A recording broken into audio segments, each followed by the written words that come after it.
Ted Cruz, of course, from Texas, senator from Texas, he was talking about the huge explosion that Lilith and I just touched on there.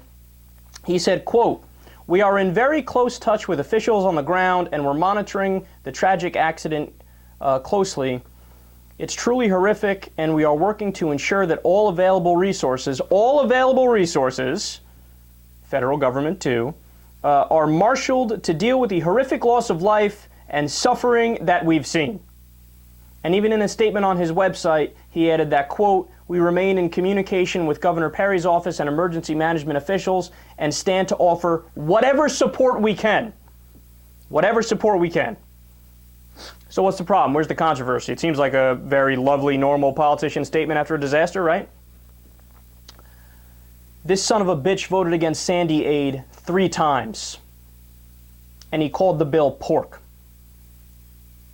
So whenever there's a disaster that hurts thousands of people and kills people in New York, where he's never met any of them and he doesn't care about any of them, and he can make a cheap political point by saying, I'm in favor of small government, well then, no, I'm going to vote against this. Pork is full of pork. By the way, you want to know how many pages the first Sandy bill was, which gave billions of dollars in needed relief over there? You want to know how many pages it was?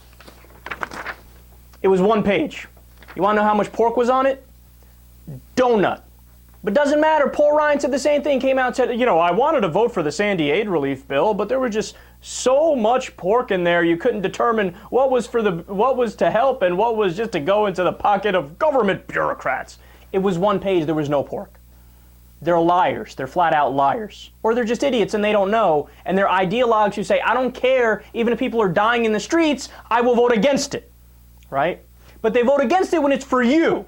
When it's for them and their asses on the line at home, and they might not win a re-election if they don't vote to have FEMA funds and federal funds go there, then all of a sudden, they're, oh my God, I love big government. Big government, big government, give me money, give me money, give me money, give me money. Welfare checks all day long. Let's go. Let's go. What are you talking about?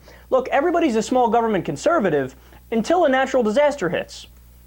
Then everybody's like, oh my God, we need the federal dollars, and what are you talking about? This is an extenuating circumstance. Well, why is it an extenuating circumstance for your ass, but when it was for people in New York, it's not?